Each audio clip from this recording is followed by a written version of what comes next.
Hello, dear students. We have already seen the importance of clarity in all kinds of writing.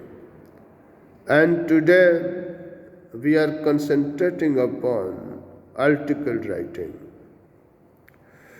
So, what is article? What's an article? Article is, in fact, an essay to be published in a newspaper or a periodical, etc., a journal. Now it's an essay, but what's an essay? Essay is called nibandh in Hindi. That means you are almost free to find ideas and to gather them and to organize them in a pattern and discuss favorable and unfavorable aspects of related with the topic and put them all together in a systematic way, and that becomes an essay and that becomes an article too. A very slight difference between article and essay is that essay can be in a periodical or newspaper or in books, and when it is in a book, the person who goes for the essay is mainly going for information.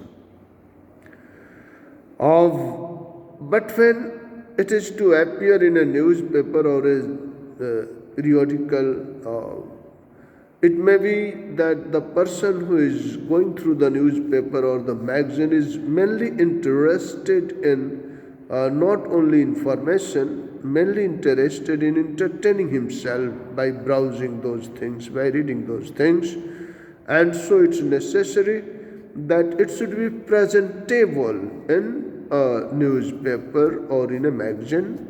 That is the idea behind article. This is the difference, if any, between an essay and an article. Now, about the format, very simple. Format means giving a heading and below that the writer's name, that is called byline. So, heading and byline, that makes the format of the article.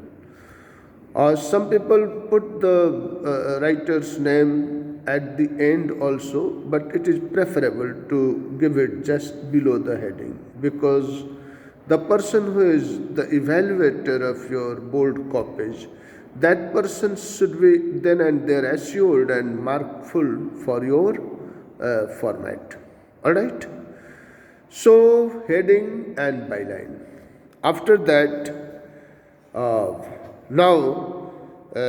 the word limit. The word limit for this present, this exam that will be your board exam 2021, will be 150 to 200 words. It's always advisable to go up to 200 words, alright, to the maximum limit of the article or essay, because if you conclude it only in 150, it may appear that we are not, however, able to go to the other end of the limit, means 200. Perhaps we are running short of ideas or something. So go up to 200. Keep in mind that it is 200, alright, though actually it is from 150 to 200. After this, let us comment on the styles. In my classes, online classes, I have told in details about the styles, and here only I will name them with slight reference to their characteristics. The first one is chronological, narrative style, alright? A storytelling style, like writing on Mahatma Gandhi. So you start where he was born, what this, a storytelling style. That is narrative style. Next is descriptive style. You describe the things. Suppose you have to write an article on Masuri. How can you do if you don't describe it? All right, but it's in the same article there can be various styles together. However, the dominant style will be someone style. All right. So narrative style, descriptive style. The third one is expository style, in which you bring out the things. Okay, expose the things like global warming. What is global warming? How does it happen? Why does it so happen? What can be its so expository? And the fourth one is argumentative. When there is an argumentation, like debate, all right, debate like thing, there are certain articles in which argumentation becomes necessary.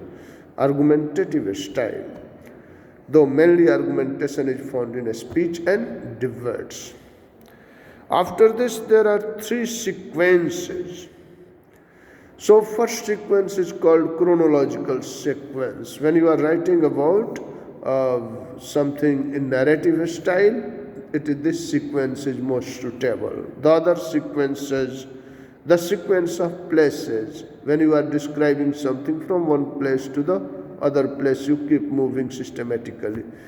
And the third sequence is causal sequence, which is more important in styles like expository and argumentative, in which you give a sequence, what was the cause and then what was effect, and then effect again becomes a fresh cause and then what was its result. In this way there are these three sequences. After all this, the article is must be divided into paragraphs. For an article of 150 to 200 words, this paragraphing should be three ideally. The first one should be an interesting introduction, the other one should be the systematic development of the body, and the third should be an effective conclusion. Thank you.